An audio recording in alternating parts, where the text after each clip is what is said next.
Hello students. तो प्यारे बच्चों, आज हम बात करने वाले हैं आपके नेक्स्ट टॉपिक के बारे में। जैसा कि अपना टॉपिक चल रहा है सेल ऑर्गेनेल्स। सेल ऑर्गेनेल्स में अब तक हमने 5 सेल ऑर्गेनेल्स के बारे में पढ़ चुका। First is the endoplasmic reticulum, second one is the ribosomes, third Golgi apparatus, fourth lysosomes and the fifth one is the mitochondria. हमने लास्ट वीडियो लेक्चर में बात की थी लाइसोसोम्स के बारे में और माइटोकॉन्ड्रिया के बारे में। तो ऐसे ही आज हम जो अदर सेल ऑर्गेनेल्स है जैसे पेरोक्सिसोम्स, वैक्यूल्स, प्लास्टिड्स, ठीक है, क्लोरोप्लास्ट, इनके सब के बारे में बात करेंगे। तो आज बेटा हम नेक्स्ट सेल ऑर्गेनेल के बारे में पढ़ने वाले हैं। नेक्स्ट सेल ऑर्गेनेल है आपका प्लास्टिड्स।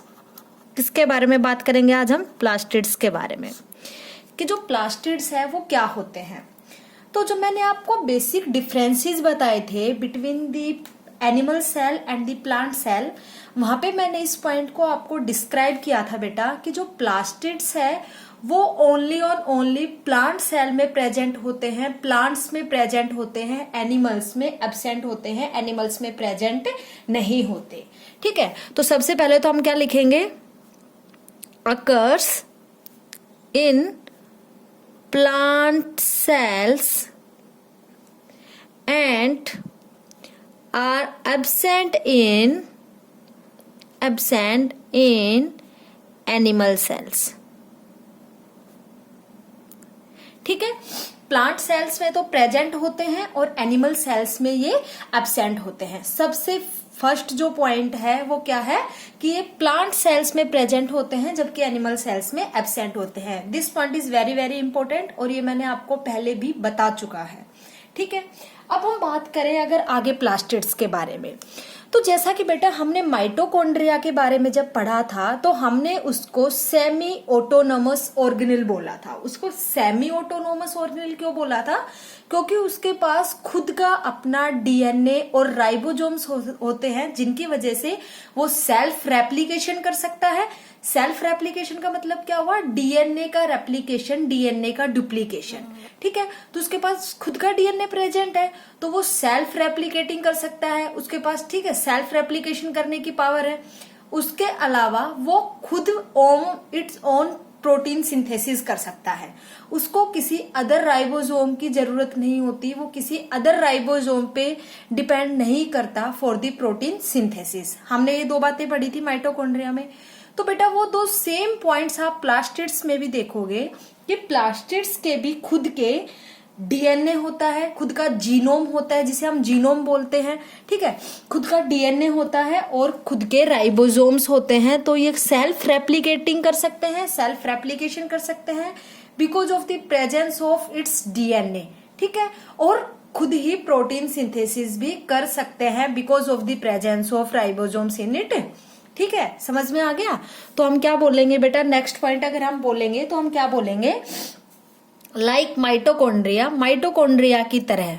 ठीक है, like mitochondria the plastids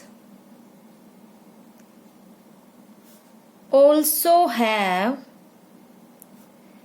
their own genome. Genome हमें किसको बोला है? डीएनए को। ठीक है, डीएनए को हमने क्या बोला है बेटा?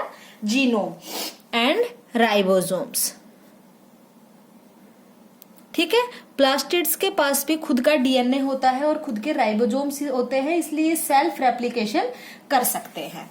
ठीक है, because of the presence of DNA ये क्या कर सकते हैं? सेल्फ रेप्लिकेटिंग कर सकते हैं, self replicating. Like mitochondria, mitochondria की तरह ही ये सेल्फ रेप्लिकेटिंग और खुद की प्रोटीन सिंथेसिस कर सकते हैं। इतने पॉइंट्स आए आपको समझ में बेटा? इतनी बात अगर हम बात करें तो प्लास्टिड्स के बारे में, तो ये तो मैंने आपको बता दिया प्लास्टिड्स के मेन उसके रोल के बारे में कि वो कहाँ प्रेजेंट है, उसमें क्या क्या प्रेजेंट है, उनके बारे में हम लोग बात कर चुके हैं प्लास्टिड्स के बारे में। ठीक है, अब अगर हम बात करें प्लास्टिड्स के टाइप्स के बारे में, किसके बारे में? प्लास्टिड्स के टाइप्स के बारे में। तो बेटा प्लास्टिड्स बेसिकली 3 टाइप्स का होता है। कितने टाइप्स का होता है? 3 टाइप्स का होता है। अब हम उन 3 टाइप्स के बारे में बात करेंगे। ठीक है, प्लास्टिड्स कितने टाइप्स का होता है? 3 टाइप्स का होता है। अब वो 3 टाइप्स का कौन कौन सा है अगर हम बात करें तो फर्स्ट है क्रोमोप्लास्ट। क्या है बेटा? क्रोमोप्लास्ट। सेकंड है क्लोरोप्लास्ट। सेकंड क्या है? क्लोरोप्लास्ट। एंड थर्ड है ल्यूकोप्लास्ट। क्या है? ल्यूकोप्लास्ट। समझ में आया? Chromoplast, chloroplast and the leucoplast. अब अगर हम बात करें कि क्रोमोप्लास्ट, क्लोरोप्लास्ट एंड ल्यूकोप्लास्ट में बेसिक डिफरेंसेस क्या है, ठीक है, ये है तो प्लास्टिड्स के टाइप्स, लेकिन इनमें भी क्या बेसिक डिफरेंसेस है हम उनके बारे में अगर बात करें तो देखो बेटा, जो क्रोमोप्लास्ट होते हैं ये कलर्ड प्लास्टिड्स होते हैं। देखो, क्रोमो का मतलब होता है कलर्ड। क्रोमो जो वर्ड है उसका मतलब होता है कलर्ड बॉडीज या फिर कलर्ड। ठीक है, जो प्लास्टिड कलर्स होते हैं एक्सेप्ट ग्रीन कलर।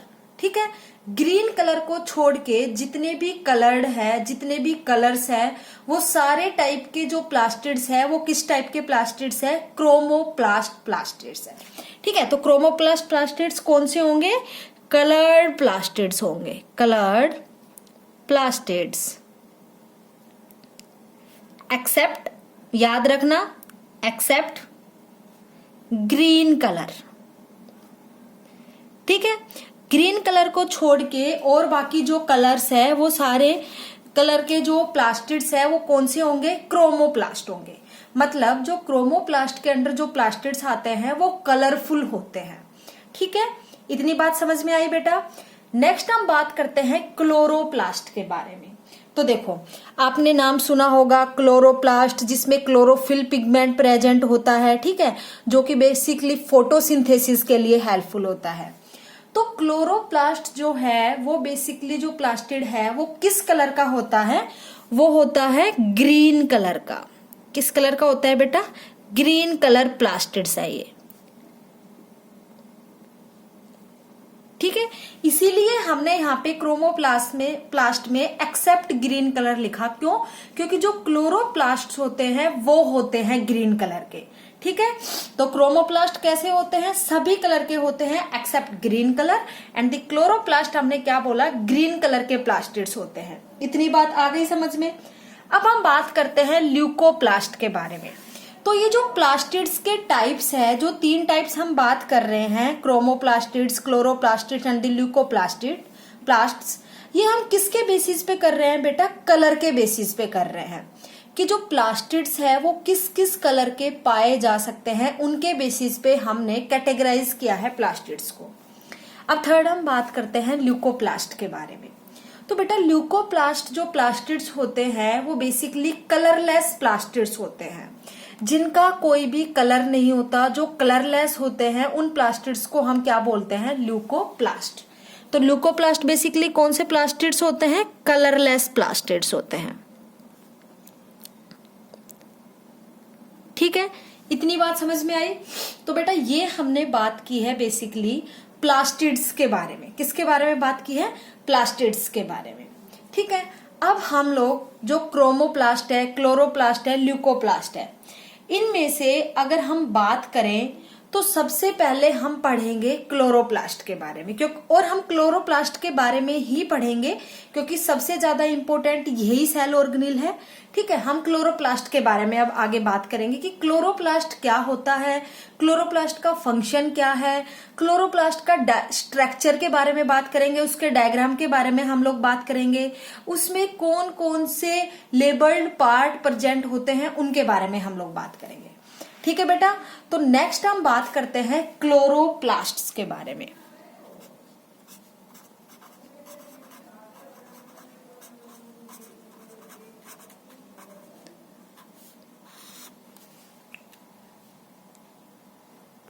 तो बेटा नेक्स्ट हम बात कर रहे हैं क्लोरोप्लास्ट्स के बारे में। अगर हम बात करें क्लोरोप्लास्ट के बारे में, अच्छा एक और बात आपको ये चीज भी याद रखना जैसा कि हमने बात की थी माइटोकॉन्ड्रिया के बारे में, हमने देखा था कि कौन सा जो सेल ऑर्गेनेल है वो सिंगल मेम्ब्रेन बाउंड है, कौन सा cell organelle double membrane bound है। तो जो प्लास्टिड्स होते हैं वो डबल मेम्ब्रेन बाउंड ऑर्गेनेल्स होते हैं। कौन से होते हैं बेटा? Double membrane bound cell organelles होते हैं।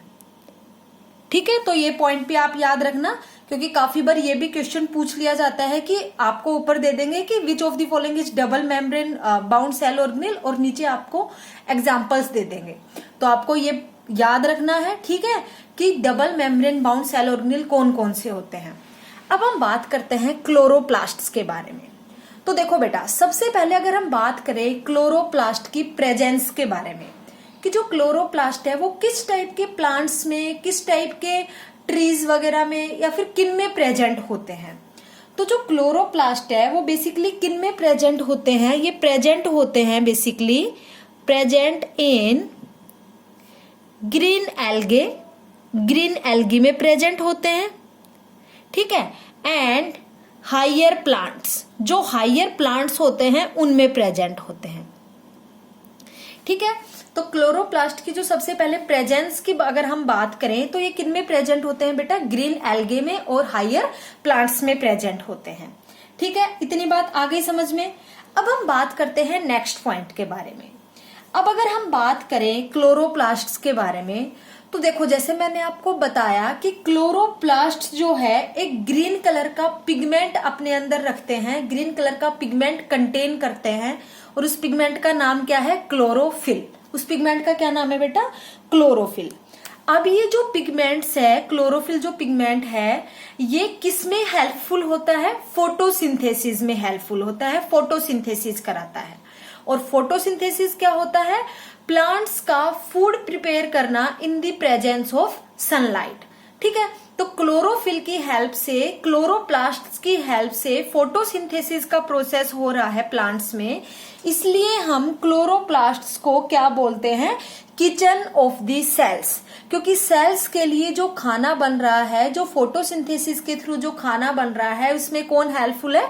क्लोरोप्लास्ट। क्योंकि क्लोरोप्लास्ट में जो क्लोरोफिल प्रेजेंट है वही करवा रहे हैं फोटोसिंथेसिस। तो जहां पे फूड बनता है, आप उस घर में आप उसको क्या बोलते हो? किचन। तो ऐसे ही यहाँ पे भी जो क्लोरोप्लास्ट है उसको क्या बोलते हैं? Kitchen of the cell. ठीक है बेटा, इतनी बात समझ में आई। तो हम नेक्स्ट पॉइंट क्या लिखेंगे?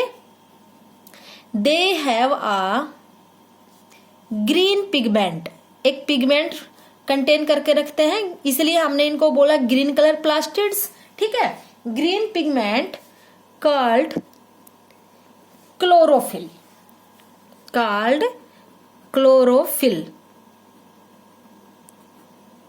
ठीक है, अब ये जो क्लोरोफिल है ये इन्वॉल्व होता है in the photosynthesis of food. ठीक है, क्लोरोफिल, एंड they are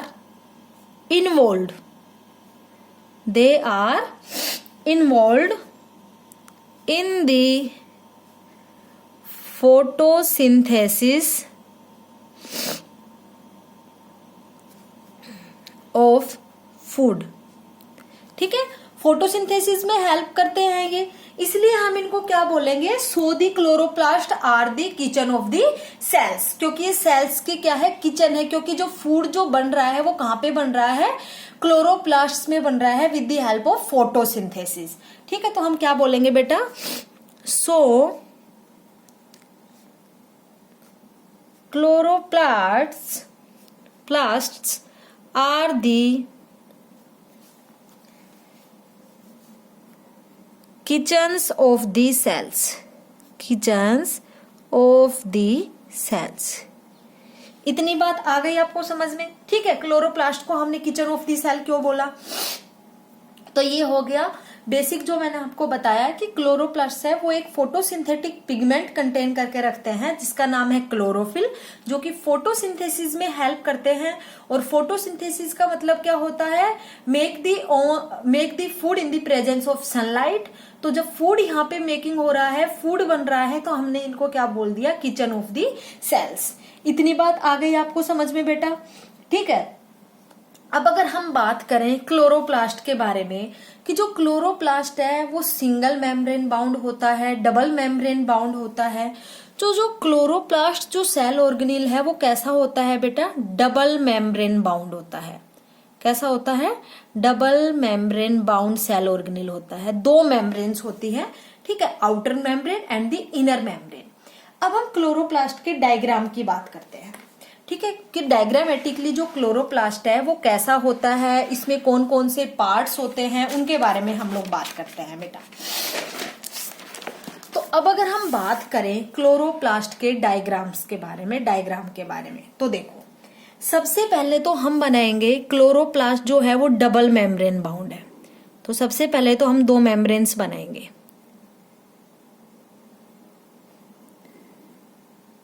ठीक है, दो मेम्ब्रेन्स हमने बनाई क्लोरोप्लास्ट के बारे में, ठीक है। हम बोल सकते हैं जो बाहर वाली है उसको हम क्या बोलेंगे, आउटर मेम्ब्रेन, और अंदर वाली को हम क्या बोलेंगे, इनर मेम्ब्रेन। तो सबसे पहले इसको बोलेंगे हम आउटर मेम्ब्रेन और इसको हम बोलेंगे इनर मेम्ब्रेन।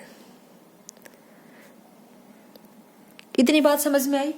अब इसमें कुछ स्टैक्स लाइक स्ट्रक्चर प्रेजेंट होते हैं। क्या प्रेजेंट होते हैं, स्टैक्स लाइक स्ट्रक्चर प्रेजेंट होते हैं। देखो कुछ स्टैक्स लाइक स्ट्रक्चर प्रेजेंट होते हैं, ऐसे ऐसे कुछ स्टैक्स बने होते हैं।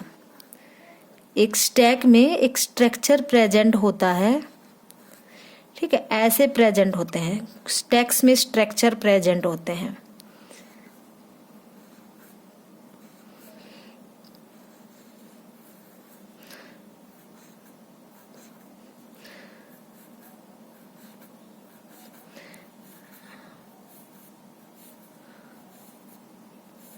ऐसे स्टैक्स प्रेजेंट होते हैं, ठीक है, इतनी बात समझ में आई।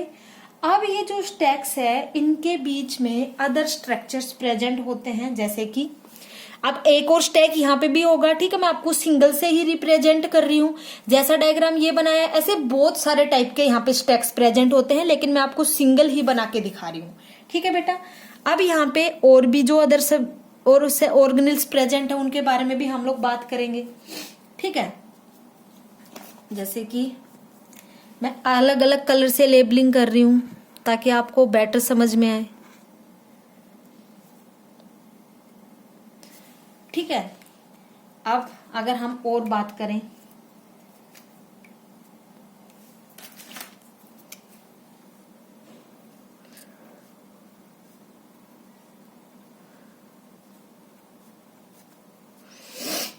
ठीक, इतनी बात आ गई समझ में।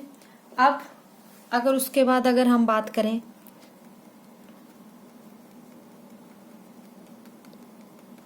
अब इसकी हम लेबलिंग करेंगे एक एक की, कि जो मैंने डायग्राम यहाँ पे बनाए हैं, जो ड्रॉ किए हैं, वो एक एक अगर हम लेबलिंग करें तो वो क्या है, उससे आपको ज्यादा अच्छे से समझ में आएगा, ज्यादा बेटर समझ में आएगा बेटा, ठीक है।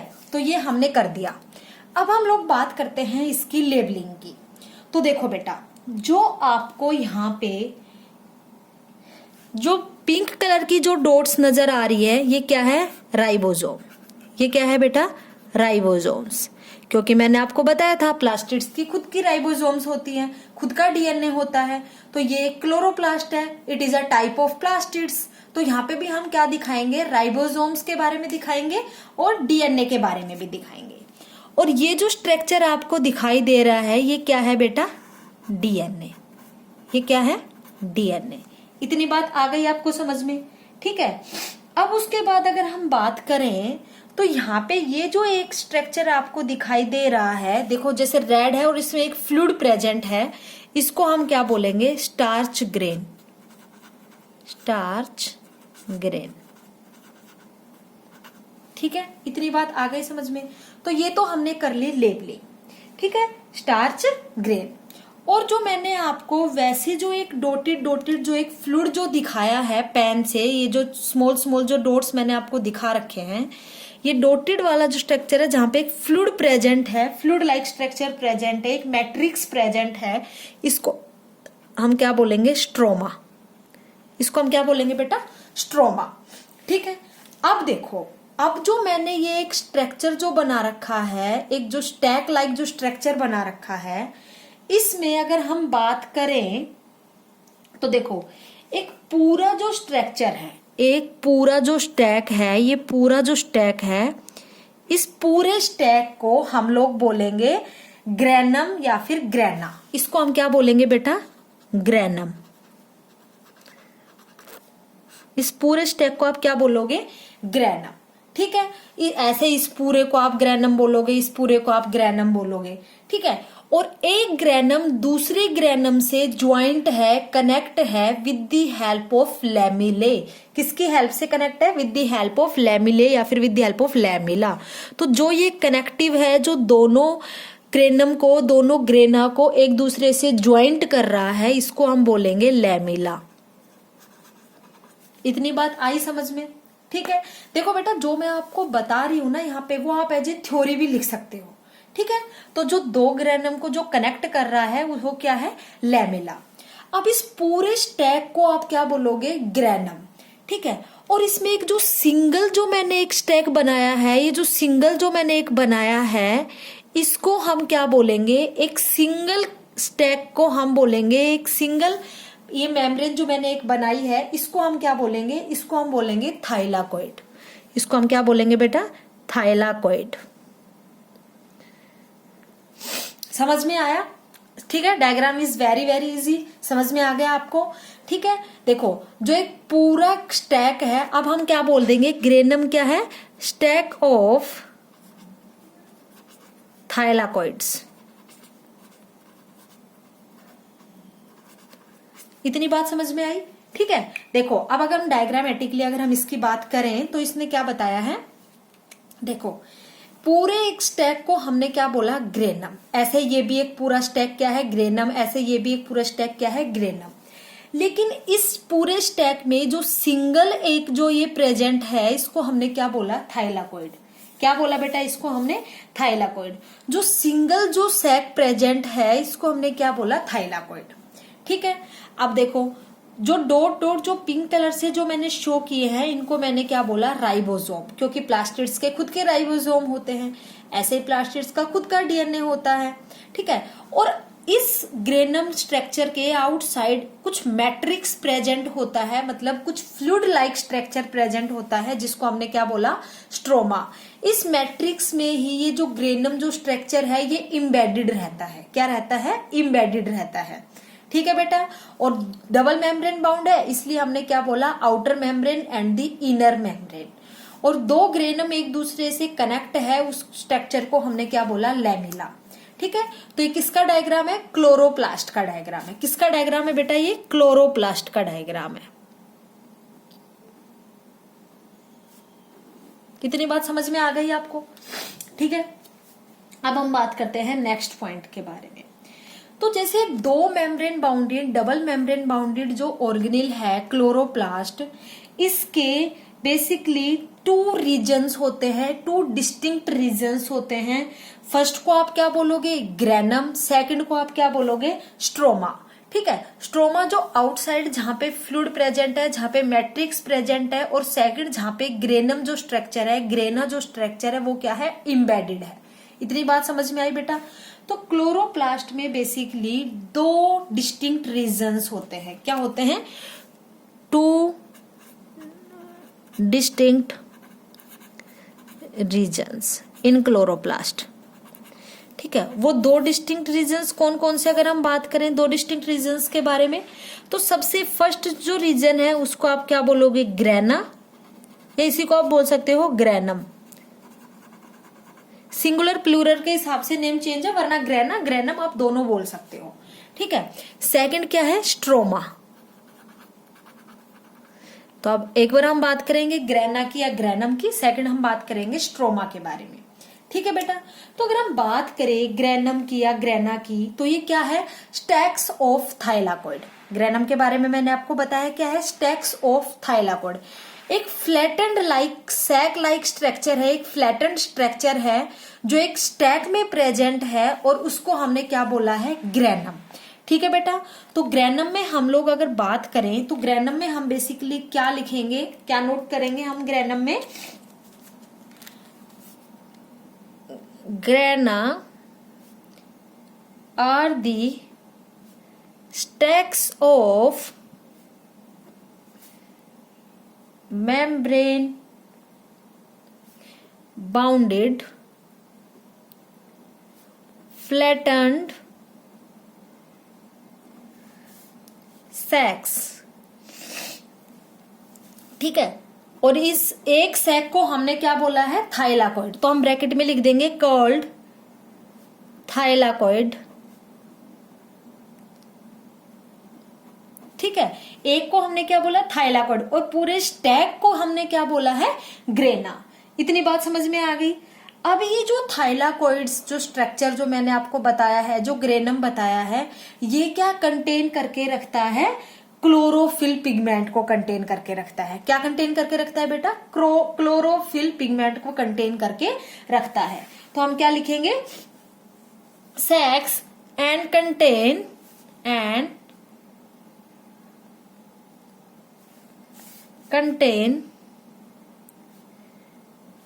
the molecules of chlorophyll pigment।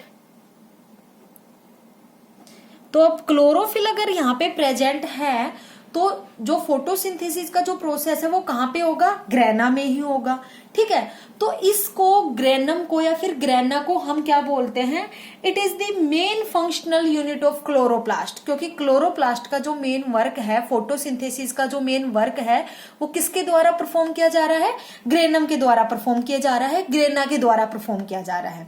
ठीक है बेटा, तो हम ग्रेना या ग्रेनम को हम क्या बोल देंगे, basically it is the main functional unit of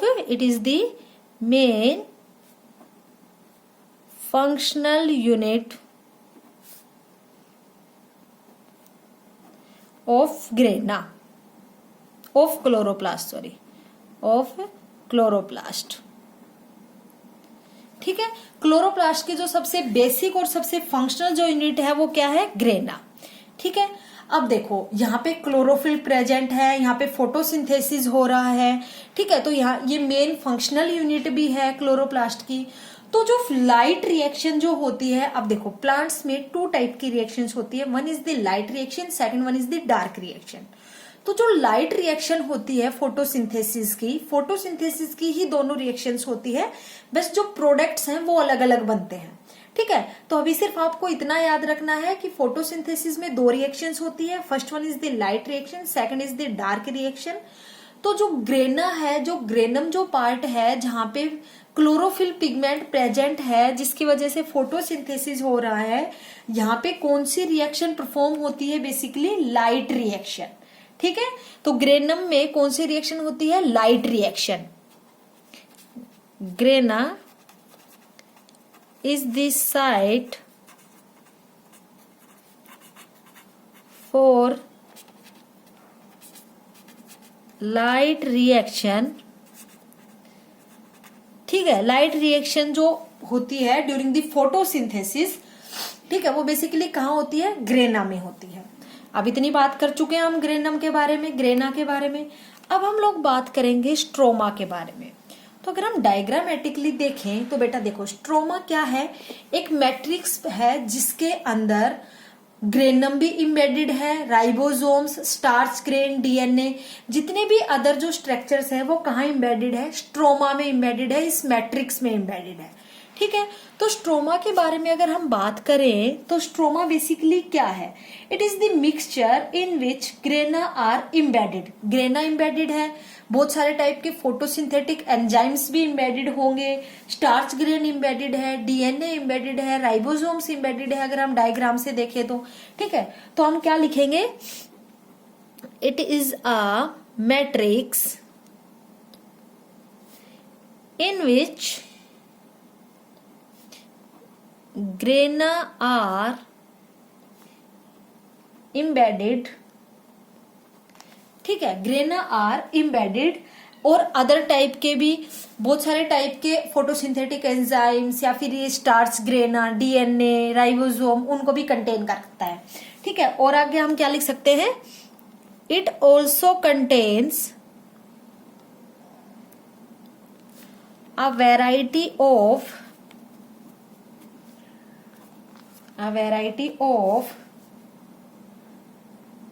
photosynthetic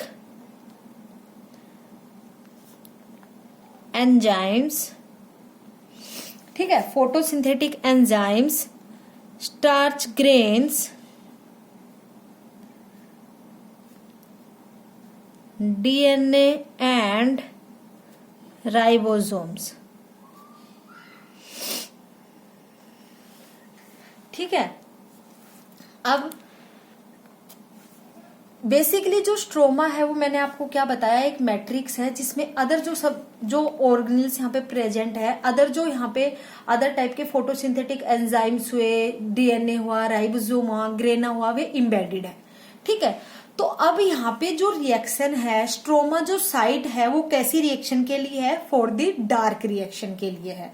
ठीक है, तो नेक्स्ट हम क्या लिख सकते हैं, stroma is the site for, stroma is the site for dark reaction during photosynthesis।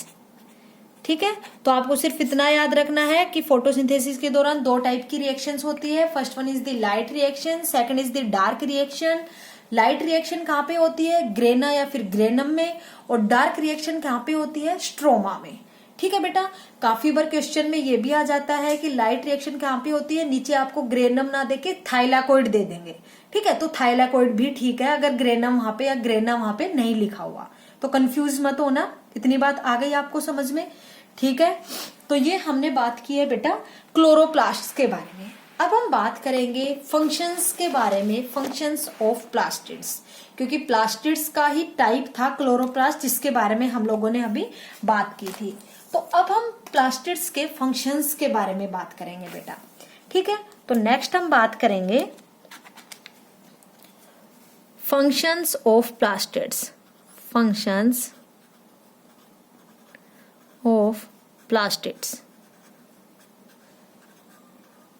Plastids के फंक्शंस के बारे में बात करेंगे। ठीक है, अगर हम बात करें प्लास्टिड्स के फंक्शंस के बारे में, तो देखो तीन डिफरेंट टाइप के हमने प्लास्टिड्स की बात की है, तो हम एक एक प्लास्टिड्स के डिफरेंट डिफरेंट फंक्शंस के बारे में बात करेंगे। सबसे पहले अगर हम बात करें तो हम बात करेंगे क्लोरोप्लास्ट्स के बारे में। जो क्लोरोप्लास्ट जो प्लास्टिड है उसका बेसिक फंक्शन क्या होता है, तो क्लोरोप्लास्ट के बारे में जैसा कि हमने बात किया कि क्लोरोप्लास्ट क्लोरोफिल पिगमेंट को कंटेन करता है जो कि फोटोसिंथेसिस में हेल्पफुल होता है। तो क्लोरोप्लास्ट में हम लिख सकते हैं it conducting photosynthesis in plants, photosynthesis conduct करता है। ठीक है, तो फर्स्ट तो हम इसका क्या लिख सकते हैं, कंडक्टिंग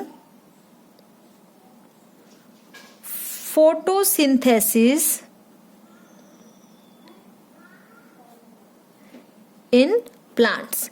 प्लांट्स में फोटोसिंथेसिस कंडक्शन का जो काम है, जो फोटोसिंथेसिस का जो काम है वो कौन कराता है, बेसिकली क्लोरोप्लास्ट कराता है। सेकंड अगर हम बात करें तो क्लोरोप्लास्ट के पास खुद का राइबोसोम है, खुद का डीएनए है। ठीक है, तो ये प्रोटीन सिंथेसिस भी करता है। क्या करता है बेटा, ये प्रोटीन सिंथेसिस भी करता है।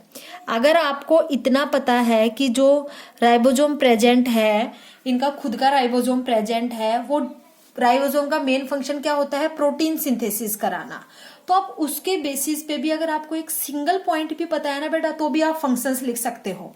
अगर आपको क्लोरोप्लास्ट का डायग्राम अच्छे से समझ में आ गया, ठीक है, तो भी आप उसके फंक्शंस खुद से लिख सकते हो। इतनी बात समझ में आ गई। अब क्लोरोप्लास्ट के डायग्राम में मैंने आपको एक बताया था कि देखो एक ये स्ट्रक्चर प्रेजेंट है जिसमें एक फ्लूइड प्रेजेंट है जिसको हमने बोला स्टार्च ग्रेन। ठीक है, तो ये स्टोरेज का काम भी करता है, स्टार्च को स्टोर करने का काम करता है। क्या काम करता है, स्टार्च को स्टोर करने का काम भी करता है। तो इसका नेक्स्ट फंक्शन क्या हुआ, स्टोरेज ऑफ स्टार्च, स्टार्च को स्टोर करने का काम भी करता है। इतनी बात समझ में आई। तो ये हमने बात की है प्लास्टिड्स के फर्स्ट टाइप क्लोरोप्लास्ट्स के बारे में। सेकंड अब हम बात करेंगे बेटा नेक्स्ट प्लास्टिड के बारे में।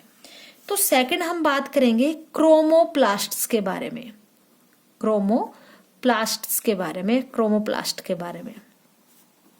अगर हम बात करें क्रोमोप्लास्ट के बारे में, तो देखो जो क्रोमोप्लास्ट है वो मैंने आपको बताया था कैसे होते हैं, कलरफुल होते हैं। ठीक है, except green colour, except green colour और बाकी सारे कलर के होते हैं, कलरफुल प्लास्टिड्स होते हैं। तो देखो, बिकॉज ऑफ देयर कलर्स, इनके कलर्स की वजह से इनके फ्लावर्स जो है वो कलरफुल होंगे, इनके कलर्स की वजह से क्या होंगे, जो इंसेक्ट्स है वो क्या होंगे, इनकी तरफ अट्रैक्ट होंगे फॉर पोलिनेशन, पोलिनेशन के लिए क्या होंगे, अट्रैक्ट होंगे। ठीक है बेटा, तो क्रोमोप्लास्ट का जो मेन फंक्शन है वो बेसिकली क्या है, it imparts various colours to flowers to attract insects for pollination।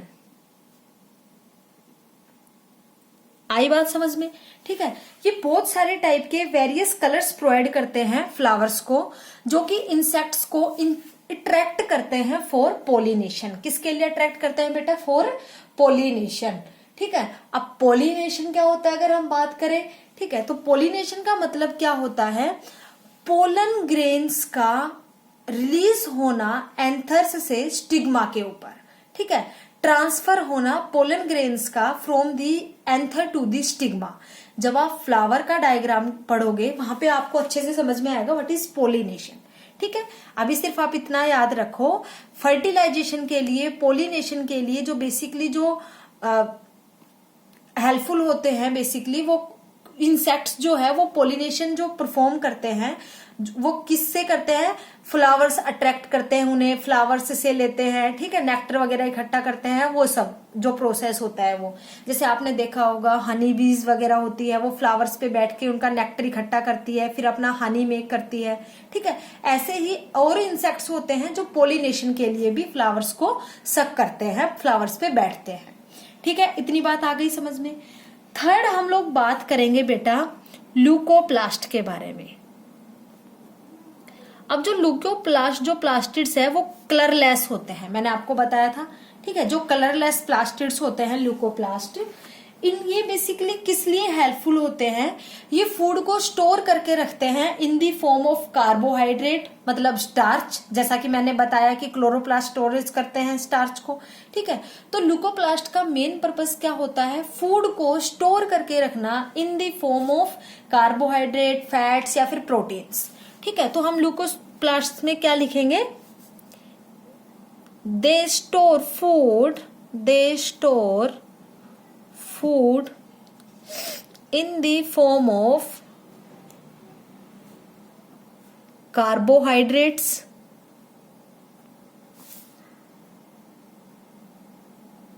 हम कार्बोहाइड्रेट को CHO से भी डिनोट करते हैं, याद रखना बेटा, आगे कभी मैं लिखूं CHO तो आपको समझ में आना चाहिए। ठीक है, कार्बोहाइड्रेट, फैट्स एंड प्रोटीन। ठीक है, ये फूड को स्टोर करके रखते हैं basically in the form of carbohydrate, fats and protein. इतनी बात आई बच्चा आपको समझ में? इतना यहां तक कोई भी डाउट है, सब कुछ क्लियर है अच्छे से? ठीक है, अब हम लोग बात करते हैं नेक्स्ट पॉइंट के बारे में। अब अगर बेटा हम बात करें नेक्स्ट पॉइंट के बारे में, तो नेक्स्ट हम बात करेंगे नेक्स्ट सेल ऑर्गेनेल के बारे में। किसके बारे में बात करेंगे हम? नेक्स्ट सेल ऑर्गेनेल के बारे में। तो नेक्स्ट जो सेल ऑर्गेनेल है वो है अपना वैक्यूल्स। क्या है? वैक्यूल्स। अगर हम बात करें वैक्यूल्स के बारे में, ठीक है, तो देखो वैक्यूल्स होते क्या है बेसिकली। वैक्यूल्स क्या होते हैं? फ्लूइड फिल्ड या फिर solid filled membrane bounded spaces होते हैं। क्या होते हैं? मेम्ब्रेन बाउंड स्पेसिस होते हैं। ठीक है, और अगर हम बात करें कि इनका बेसिक काम क्या होता है, तो इनका बेसिक काम होता है स्टोरेज का। किसका काम होता है? स्टोरेज का काम होता है। कोई भी मेटाबॉलिक प्रोडक्ट है या कोई भी एंड प्रोडक्ट है, ठीक है, उसको क्या करना? स्टोर करना इनका मेन फंक्शन होता है। तो वैक्यूल्स बेसिकली होते क्या हैं? दे आर फ्लूइड फिल्ड और सॉलिड फिल्ड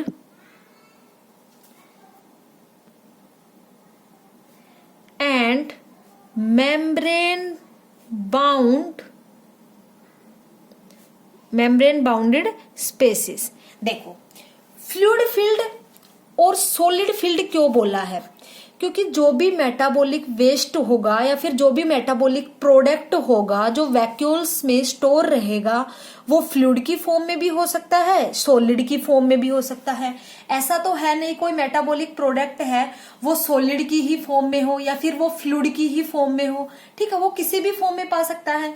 तो fluid as well as solid form में, दोनों फॉर्म में पाया जा सकता है जो मेटाबॉलिक प्रोडक्ट होगा वो इन दी वैक्यूल्स में, ठीक है। अब अगर हम बात करें नेक्स्ट पॉइंट की, तो जो वैक्यूल्स है वो प्लांट्स में भी प्रेजेंट होते हैं, प्लांट सेल्स में भी प्रेजेंट होते हैं, as well as animal cells में भी प्रेजेंट होते हैं, ठीक है बेटा। प्लांट सेल्स में भी प्रेजेंट होते हैं as well as animal cells में भी प्रेजेंट होते हैं। अब प्लांट सेल में और एनिमल सेल में डिफरेंसेस क्या है वैक्यूल्स में? प्लांट सेल में किस टाइप के वैक्यूल्स है, एनिमल सेल में किस टाइप के वैक्यूल्स है? अगर हम बात करें तो देखो बेटा, अगर हम बात करें तो प्रेजेंट इन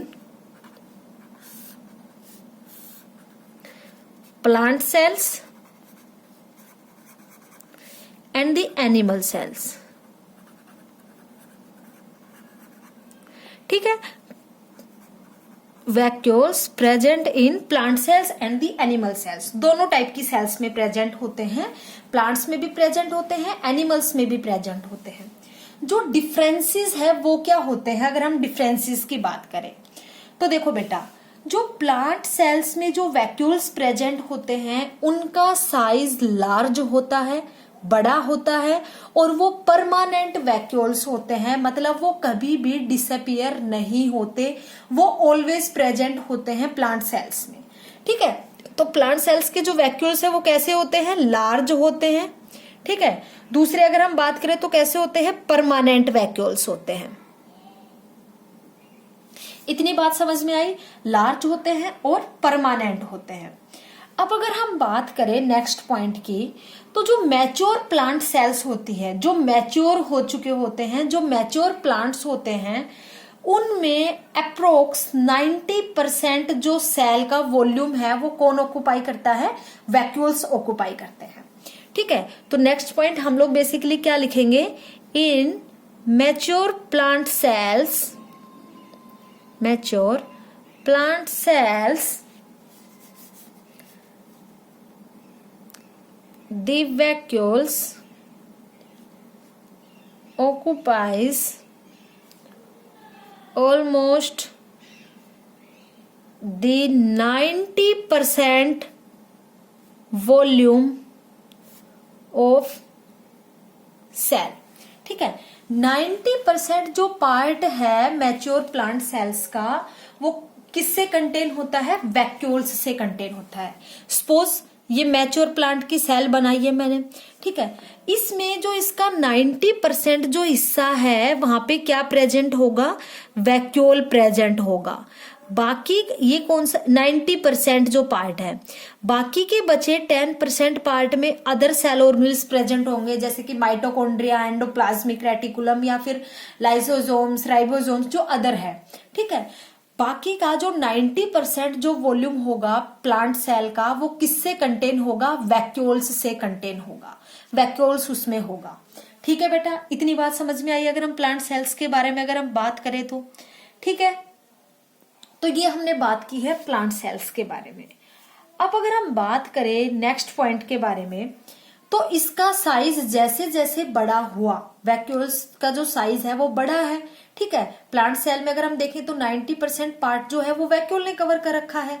तो बिकॉज ऑफ इट्स साइज, इसके साइज की वजह से जो अदर जो सेल ऑर्गेनेल्स यहाँ पे प्रेजेंट है वो क्या हो जाएंगे? शिफ्ट हो जाएंगे टुवर्ड्स प्लाज्मा मेम्ब्रेन, ठीक है। अब कोई चीज इतने बड़े एरिया में आ रही है और बाकी सेल ऑर्गेनेल सिर्फ 10% में है, तो वो सारे क्या हो जाएंगे? शिफ्ट हो जाएंगे because of its size towards the plasma membrane.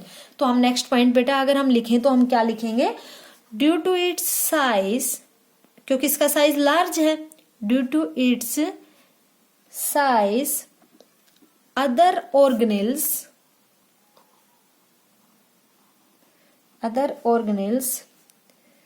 Including nucleus, nucleus also, ठीक है, including nucleus shifts towards plasma membrane। इतनी बात आई आपको समझ में, ठीक है। ये तो नॉर्मल है, अगर आपने डायग्राम समझ लिया कि वैक्यूल्स का साइज बड़ा है, परमानेंट है ये, और इस 90% पार्ट को कवर किए हुए हैं, तो इनकी वजह से क्या होगा, अदर जो सेल ऑर्गेनेल्स प्रेजेंट है सेल में, न्यूक्लियस भी प्रेजेंट है, न्यूक्लियस भी एक सेल ऑर्गेनेल है, अदर जो सेल ऑर्गेनेल्स भी प्रेजेंट है, माइटोकॉन्ड्रिया, अदर जो endoplasmic reticulum, lysosome, ribosome, Golgi apparatus, सभी सेल ऑर्गेनेल्स, ठीक है, वो सारे क्या हो जाएंगे, शिफ्ट हो जाएंगे towards the plasma membrane because of the bigger size of vacuole, ठीक है। इतनी बात समझ में आई। तो प्लांट सेल के जो वैक्यूल्स है वो लार्ज होते हैं, परमानेंट होते हैं, और मोस्ट ऑफ द पार्ट या फिर most of the volume of cell occupy करके रख सकते हैं, अप्रोक्स 90%। इतनी बात समझ में आई। ये हमने बात की है प्लांट सेल्स के वैक्यूल्स के बारे में। अब हम बात करते हैं एनिमल सेल के वैक्यूल्स के बारे में। तो बेटा एनिमल सेल के जो वैक्यूल्स है वो just opposite to plant cells, जैसे कि कैसे just opposite to plant cell, किस वे में, जो एनिमल सेल्स के जो वैक्यूल्स होते हैं बेसिकली वो कैसे होते हैं, स्मॉल होते हैं और टेम्परेरी होते हैं। मतलब एक ऐसा टाइम भी आता है जब ये डिसअपियर भी हो जाते हैं, ऐसा नहीं है कि ये ऑलवेज प्रेजेंट होते हैं। तो कैसे होते हैं, स्मॉल होते हैं और टेम्परेरी होते हैं, ठीक है। कोई चीज टेम्परेरी होती है ना, जैसे कोई चीज परमानेंट ना हो, टेम्परेरी हो। जैसे आपके जो मिल्क जो टीथ होते हैं, स्टार्टिंग में जब बच्चा जन्म लेता है तो उसके जो मिल्क जो टीथ होते हैं वो टेम्परेरी टीथ्स होते हैं। फिर वो जब टूट जाते हैं, फिर जो नए जो टीथ आते हैं आप उनको क्या बोलते हो, परमानेंट टीथ, क्योंकि वो हमेशा रहते हैं। तो टेम्परेरी का मतलब क्या हुआ कि टेम्परेरी वैक्यूल प्रेजेंट होगा, वो डिसअपियर भी होगा, ठीक है, कुछ टाइम के लिए प्रेजेंट होगा, फिर वो डिसअपियर हो जाएगा। एक तो ये पॉइंट है, स्मॉल रहते हैं और टेम्परेरी रहते हैं। जो एनिमल सेल के जो वैक्यूल्स है बेसिकली वो क्या कंटेन करते हैं, क्या स्टोर करते हैं, उनका जो मेन फंक्शन है ये, ठीक है। तो वाटर हुआ, फूड हुआ, ग्लाइकोजन हुआ, प्रोटीन हुआ, उन सबको कंटेन करते हैं जो एनिमल सेल्स में जो वैक्यूल प्रेजेंट होते हैं वो। उसके ऊपर मैं आपको एक एग्जांपल भी बताऊंगी, उससे आपको और अच्छे से समझ में आएगा, ठीक है। तो इसमें हम क्या लिखेंगे, they store water, glycogen and proteins, ठीक है। बेसिकली क्या क्या कंटेन करते हैं, वाटर कंटेन करते हैं, ग्लाइकोजन कंटेन करते हैं और प्रोटीन्स भी कंटेन करके रख सकते हैं। इतनी बात समझ में आ गई। अब अगर हम बात करें वैक्यूल्स के बारे में, तो जो वैक्यूल्स है वो कैसे हैं, एनिमल सेल में जो वैक्यूल्स प्रेजेंट है या जो वैक्यूल्स है वो कैसे होते हैं, सिंगल मेम्ब्रेन बाउंड होते हैं। याद रखना है कौन double membrane bound cell organelle है, कौन सिंगल मेम्ब्रेन बाउंड ऑर्गेनेल है। तो ये कैसे होते हैं, single membrane bound cell organelle होते हैं, सिंगल मेम्ब्रेन बाउंड होते हैं, ठीक है। अब अगर देखो बेटा एग्जांपल लेते हैं, अगर हम एनिमल सेल्स में, तो जो वैक्यूल है, एक वैक्यूल भी अलग अलग टाइप के होते हैं, सैप वैक्यूल, फूड वैक्यूल, ऐसे, ठीक है। तो अमीबा जो है, एग्जाम्पल अगर मैं बात करूं तो अमीबा जो है, आपने बात की होगी अमीबा के बारे में, अमीबा जो है उसमें फूड वैक्यूल प्रेजेंट होता है, अमीबा में भी होता है, पैरामीशियम में भी होता है, ठीक है। इस फूड वैक्यूल का मेन काम क्या होता है, मेन पर्पस क्या होता है, अमीबा एक सिंगल सेल्ड ऑर्गेनिज्म है जो सिर्फ एक सेल से बना हुआ है, एक सिंगल सेल प्रेजेंट है इसकी पूरी बॉडी में, ठीक है। तो ये क्या है, एक सिंगल सेल्ड ऑर्गेनिज्म है, single celled organism. Single cell organism का मतलब क्या है, इसकी पूरी बॉडी में सिर्फ एक सिंगल सेल प्रेजेंट है, एक सिंगल सेल का ही ये ऑर्गेनिज्म बना हुआ है। अब इसकी सेल में फूड वैक्यूल प्रेजेंट होते हैं जिनका मेन पर्पस क्या होता है, फूड को स्टोर करके रखना। अमीबा जो फूड कंज्यूम करता है, अमीबा जो फूड खाता है, उस फूड को स्टोर करने का काम किसका होता है? फूड वैक्यूल का। फूड वैक्यूल में ये फूड क्या रहता है? स्टोर रहता है। तो फूड जो वैक्यूल है बेसिकली, उसका मेन पर्पज ही मैंने आपको स्टार्टिंग में बताया था, क्या होता है? स्टोरेज। किसी भी कोई भी प्रोडक्ट को, कोई भी बाई प्रोडक्ट को, कोई भी मेटाबॉलिक प्रोडक्ट को स्टोर करने का काम किसका है? वैक्यूल्स का है। इतनी बात आ गई समझ में? ठीक है। अब हम बात करेंगे वैक्यूल्स के फंक्शन के बारे में। तो फंक्शन तो मैं आपको बोलती आ रही हूँ, बेसिकली क्या फंक्शन है? स्टोरेज का फंक्शन है। ठीक है, तो हम यहाँ पे फंक्शंस की बात करते हैं, वैक्यूल्स के फंक्शंस के बारे में। तो अगर हम बात करें वैक्यूल्स के फंक्शंस के बारे में, तो देखो बेटा, इसका जो सबसे फर्स्ट जो फंक्शन है वो बेसिकली क्या हुआ? किसी भी बाय प्रोडक्ट को, किसी भी मेटाबॉलिक प्रोडक्ट को, किसी भी एंड प्रोडक्ट को स्टोर करने का काम किसका है? वैक्यूल्स का है। ठीक है, तो बेसिकली सबसे फर्स्ट पॉइंट क्या लिखेंगे? They store toxic metabolic by products और end products of plant cells. ठीक है, प्लांट सेल्स में जो वैक्यूल प्रेजेंट है उसका बेसिक काम क्या है? कोई भी मेटाबॉलिक प्रोडक्ट को या फिर किसी भी एंड प्रोडक्ट को स्टोर करके रखना। ठीक है। सेकंड, अगर हम बात करें वैक्यूल्स के फंक्शन के बारे में, तो ये बेसिकली ओस्मोटिक प्रेशर को मेंटेन करके रखता है। वैक्यूल्स क्या करते हैं? ओस्मोटिक प्रेशर को मेंटेन करके रखते हैं, मतलब ओस्मो रेगुलेशन करते हैं, maintain the osmo regulation. Osmo regulation का मतलब क्या होता है बेटा? इलेक्ट्रोलाइट्स का और वाटर का मेंटेन करके रखना आपकी बॉडी में। ठीक है, बॉडी में वाटर और इलेक्ट्रोलाइट्स को मेंटेन करके रखना, उसको हम क्या बोलते हैं? Osmo regulation. ठीक है, तो वैक्यूल्स बेसिकली क्या करते हैं? Vacuoles help to maintain the osmo regulation.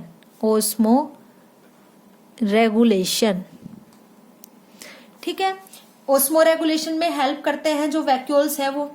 उसके बाद अगर हम बात करें वैक्यूल्स के नेक्स्ट पॉइंट के बारे में, तो ये प्लांट सेल को टर्जिडिटी और रिजिडिटी प्रोवाइड कराते हैं। क्या प्रोवाइड कराते हैं? टर्जिडिटी और रिजिडिटी प्रोवाइड कराते हैं। इलास्टिसिटी मतलब इलास्टिक सा या फिर टाइट पंसा जो है, टफ जो उसकी कवरिंग होती है, वो सब प्रोवाइड कराते हैं। ठीक है, तो क्या कराते हैं? Basically they provide turgidity and rigidity to plant cell. ठीक है, कोई चीज रिजिड हो गई, कोई चीज टफ हो गई, ठीक है, टर्जिडिटी प्रोवाइड कराते हैं और रिजिडिटी प्रोवाइड कराते हैं टू दी प्लांट सेल्स को। तो ये बेटा हमने किसके बारे में बात की? ये हमने बात की वैक्यूल्स के बारे में। किसके बारे में बात की? वैक्यूल्स के बारे में। अच्छा, एक और बात, अब अगर मैं बात करूं छोटा सा, अगर मैं आपको एक डायग्रामेटिकली अगर बात करूं, तो मैं बात करती हूं वैक्यूल की। जैसे मान लो ये वैक्यूल हुआ, एक फ्लूइड फिल्ड स्ट्रक्चर है। ठीक है, सिंगल मेम्ब्रेन बाउंड एक फ्लूइड फिल्ड स्ट्रक्चर है। तो इस वैक्यूल के बीच में एक और ऐसे एक स्ट्रक्चर प्रेजेंट है जिसको हमने क्या बोला? Central vacuole. ठीक है, और वैक्यूल की जो लेयर प्रेजेंट है, वैक्यूल की जो मेम्ब्रेन जो प्रेजेंट है, बाउंड्री जो प्रेजेंट है वैक्यूल की, vacuole is bounded by A membrane. एक मेम्ब्रेन से जो बाउंडेड है वैक्यूल, उस मेम्ब्रेन को हम लोग क्या बोलते हैं? टोनोप्लास्ट। क्या बोलते हैं बेटा उसको हम? Tonoplast. This is very very important, काफी बार क्वेश्चन आ जाता है। वैक्यूल्स को जो सराउंड करके रखे हुए होती है मेम्ब्रेन, उसका नाम क्या है? टोनोप्लास्ट। तो टोनोप्लास्ट क्या करती है? Membrane which bound the vacuoles. ठीक है, जो वैक्यूल को बाउंड करके रखती है बेसिकली, उस मेम्ब्रेन का नाम क्या है? टोनोप्लास्ट। इतनी बात समझ में आ गई बेटा। ये हमने बात की है वैक्यूल्स के बारे में। अब हम बात करेंगे आपके नेक्स्ट टू और जो आपके दो और जो सेल ऑर्गेनेल्स हैं उनके बारे में हम लोग बात करेंगे बेटा। उनके बारे में हम बात करेंगे नेक्स्ट वीडियो लेक्चर में। इस वीडियो के लिए इतना ही बेटा, इसके आगे हम बात करेंगे नेक्स्ट वीडियो लेक्चर में। Thank you.